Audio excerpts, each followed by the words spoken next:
O que é uma revolução? Uma revolução é o derrube radical, rápido, das estruturas econômicas e ou políticas de poder, pela ação tumultuosa das largas massas. É também a transformação brusca da massa do povo de objeto mais ou menos passivo em ator decisivo da vida política. Uma revolução explode quando as massas decidem acabar com as condições de existência que lhe parecem insuportáveis. Ela exprime, portanto, sempre uma grave crise de uma dada sociedade. Esta crise mergulha suas raízes na crise das estruturas de dominação. Mas ela traduz também a perca de legitimidade dos governantes, a perca de paciência, da parte de largos setores populares. As revoluções são, a longo termo, inevitáveis, as verdadeiras locomotivas do progresso histórico, porque uma dominação de classe não pode ser eliminada pela via das reformas. Estas podem, na melhor das possibilidades, adocicar, sem a suprimir. A escravatura não foi abolida por reformas. Foram necessárias revoluções para as eliminar. Da mesma maneira, o regime capitalista, a dependência salarial da imensa maioria dos nossos concidadãos, não poderá ser abolida pouco a pouco. A massa dos assalariados não pode ganhar pouco a pouco o acesso livre aos meios de produção e de sobrevivência. Com esse fim, é necessário suprimir a propriedade privada das fábricas e dos bancos. É necessário permitir aos trabalhadores livremente associados de planificar a economia para garantir o pleno emprego e um nível de consumo decente para todos e todas, protegidos da concorrência ou da flutuação da conjuntura. Assim que uma redução radical da semana de trabalho, a fim de permitir a todos e todas de gerir suas ocupações, na economia, no Estado e na sociedade. Se acreditarmos que o capitalismo é nocivo, apesar das suas realizações incontestáveis, desencadeia periodicamente catástrofes cada vez mais graves, guerras, crises econômicas, fascismo, catástrofes ecológicas. Se acreditarmos que essa nocividade deve ser eliminada para assegurar o bem-estar permanente de todos e todas para evitar a recaída da humanidade na barbárie, seja, a desaparecimento físico do gênero humano, então desejemos a revolução e trabalhemos pacientemente para tornar vitoriosa. Não há outro meio de acabar com o regime capitalista. Mas não é somente, e nem mesmo em primeiro lugar, uma questão de desejo ou de escolha. Os revolucionários não são românticos, nem dogmáticos que venderam sua alma a um projeto político preconcebido. Um estudo atento da história demonstra que as revoluções são fatos incontestáveis, elas se produzem periodicamente, independentemente do desejo dos revolucionários ou da hostilidade dos antirrevolucionários. Numerosas revoluções se produziram desde o princípio da Era Moderna, no século XVI.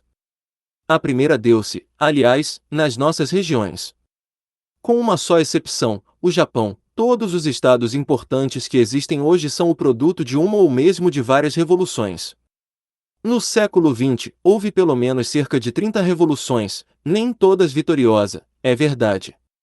Presentemente, as revoluções se desenrolam em dois países da América Central, Nicarágua e o Salvador. Vários outros países estão nos limites de uma revolução, o que os marxistas chamam uma situação pré-revolucionária. É falso que as revoluções são no fundo inúteis, e que a história é dominada pela regra, mas isso muda, mas tudo continua igual. As revoluções dos dois últimos séculos modificaram fundamentalmente a situação social e política de cada país onde elas triunfaram. Elas permitiram um progresso colossal. Negar esse progresso é negar a evidência. Pode-se medir em termos simples e claros: crescimento da produção material, elevação do nível de vida, crescimento da cultura, crescimento das liberdades políticas e dos direitos do homem. É verdade que esta conquista é geralmente inferior às esperanças dos participantes nas revoluções e às promessas de seus dirigentes. Mas é muito real se compararmos a situação que existia quando as conquistas revolucionárias foram consolidadas com a situação sob o antigo regime. Por que se dão as revoluções?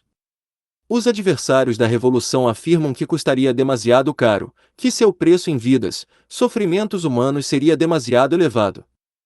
Para poder argumentar nesse sentido, é preciso ser cego do olho direito, quer dizer esquecer, ou fazer de conta de esquecer, as perdas em vias e em sofrimentos humanos causados pelo regime que existe antes da Revolução. Tomemos um exemplo do século XX.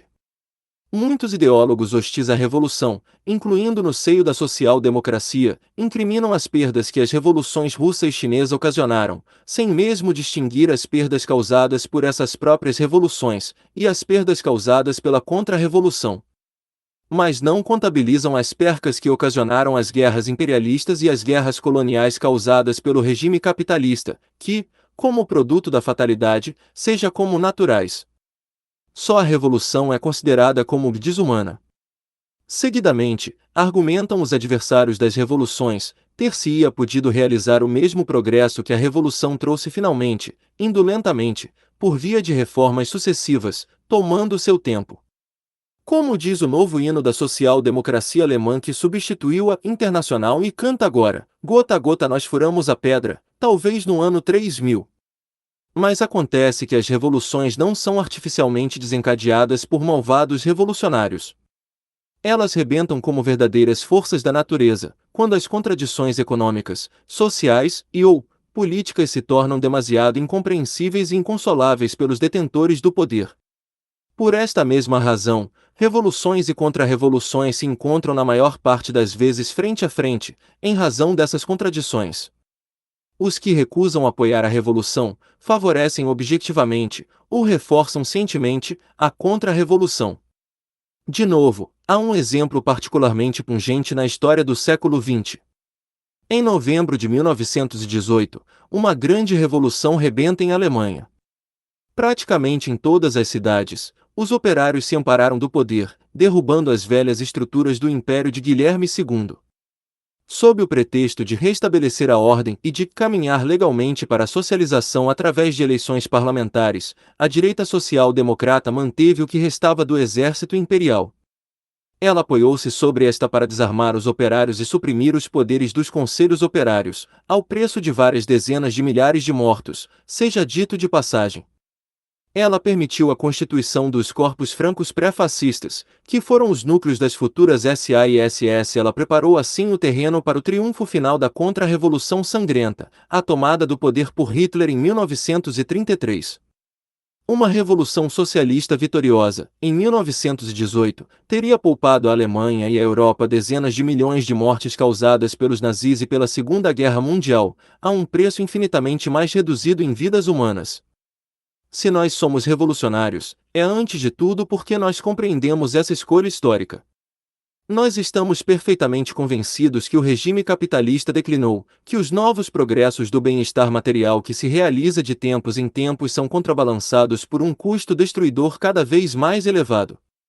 Nós estamos convencidos que esse regime está dilacerado pelas contradições múltiplas cada vez mais descontrolados, que periodicamente as largas massas se rebelam contra esse regime em movimentos potentes que poderiam abrir caminho ao progresso se eles são vitoriosos, e que o dever dos socialistas é de assegurar essa vitória por uma linha política adequada. Se falhar a ocasião, então o risco que o regime capitalista se afunde em catástrofes mais graves que aquelas que nós já conhecemos no passado crescem cada vez mais. Repitamos, as revoluções não são provocadas ou desencadeadas artificialmente por conspiradores, ou grupos subversivos, até mesmo chefes de orquestra ocultos. Elas são desencadeadas por largas massas, em situações de crise de regime. Lembremo-nos da fórmula de Lenin, cuja verdade é patente à luz do estudo. Há situações revolucionárias quando os do alto não podem mais governar normalmente, e quando os de baixo não se deixam governar como antes. Revoluções sociais e revoluções políticas. Essas observações gerais se aplicam a todas as revoluções nos 2 últimos séculos.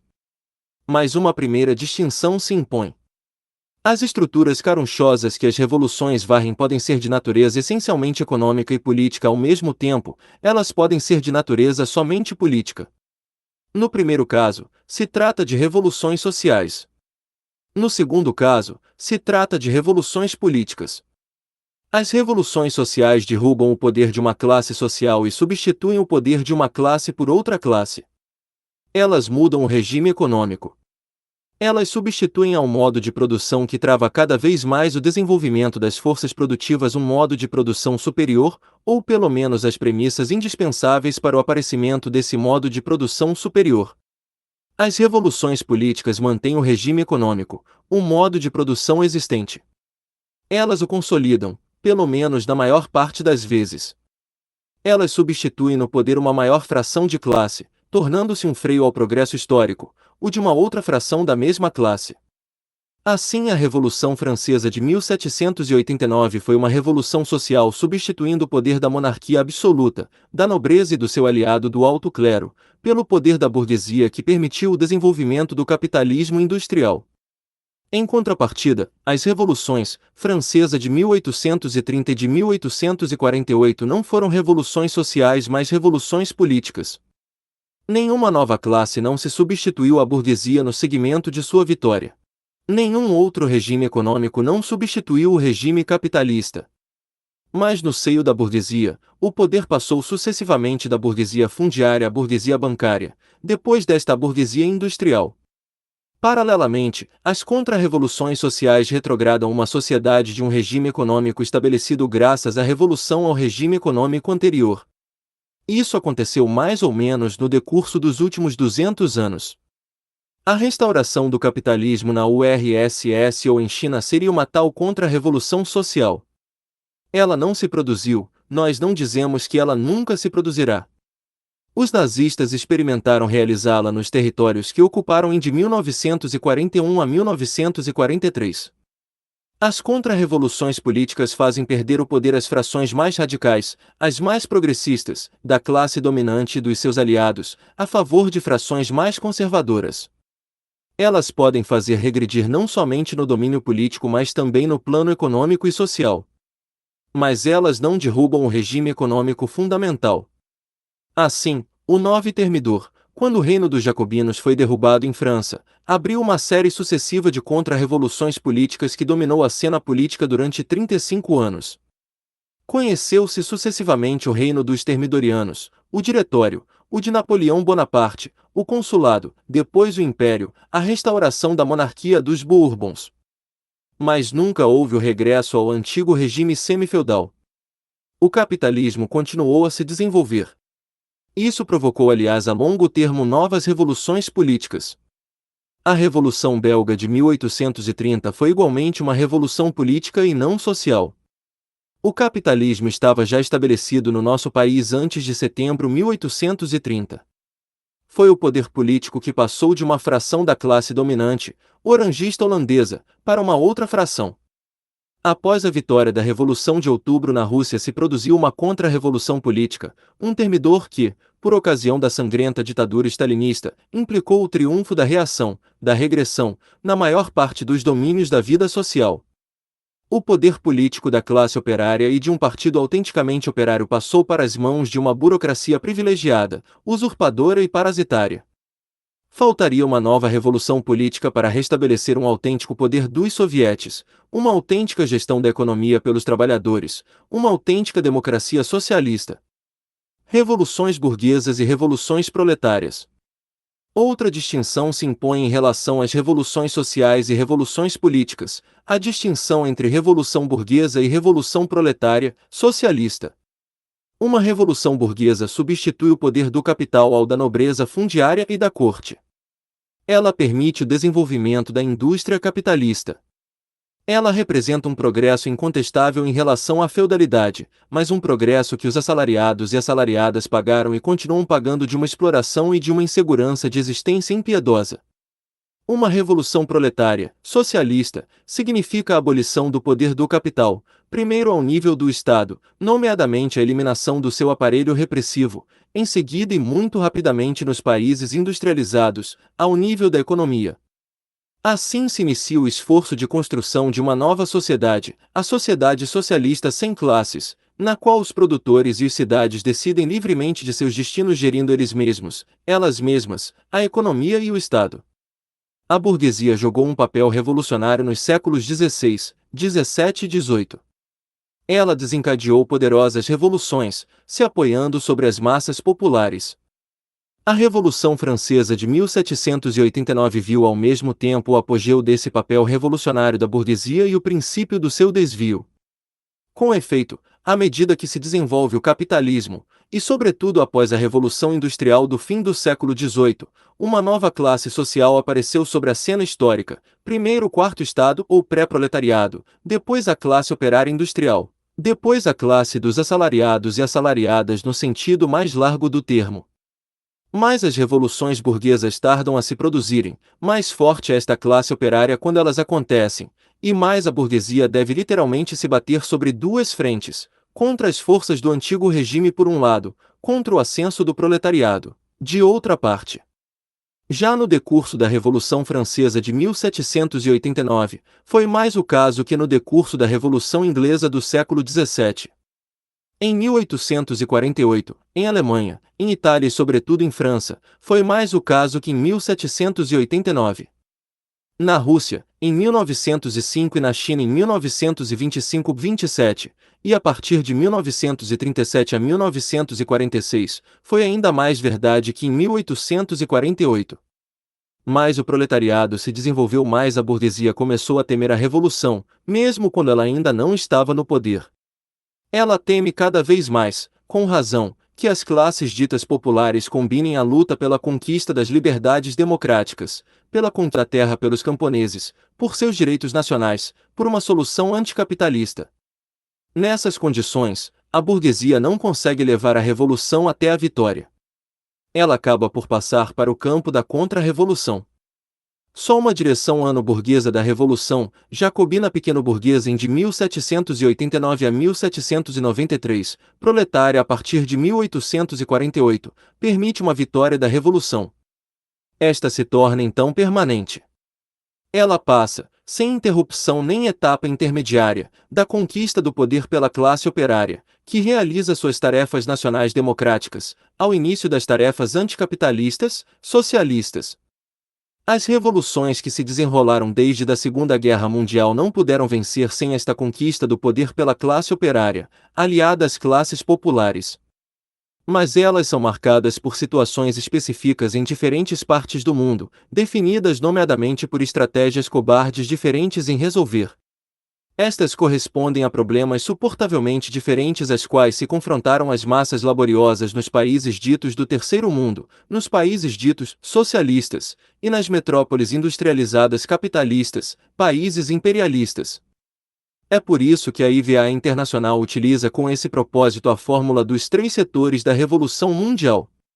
Mas o que une esses três setores é o fato que, em cada um deles, o proletariado, a classe dos assalariados e assalariadas, é o único sujeito revolucionário eficaz, o único que dispõe, pelo menos potencialmente, a força de paralisar o poder econômico e político do capital, de substituir uma ordem igualitária e livre à desordem fundada na opressão e exploração. Certamente, esta classe não está permanentemente mobilizada, nem sempre mobilizada de maneira revolucionária. É por isso, aliás, que as explosões revolucionárias só se dão a intervalos espaçados. Mas é somente quando essas explosões da atividade das massas rebeldes se produzem que as cavalariças de algias do velho mundo, cheias não somente de excrementos mas de dinamite, riscam de explodir o ar do nosso planeta, poderão ser radicalmente limpas. Que sejam efetivamente limpas, isso depende de uma consciência e de uma direção adequadas do proletariado. É porque nós acreditamos que a longo termo essas explosões revolucionárias se produzirão que nós devemos desde já preparar sua vitória, que não é nada fácil construindo desde já um partido e uma internacional revolucionárias. No fim de contas, a revolução socialista realizada pela mobilização, a atividade e a auto-organização generalizadas das massas laboriosas, confirmará o velho lema que Marx deu ao movimento operário desde a primeira internacional. A emancipação dos trabalhadores será obra dos próprios trabalhadores.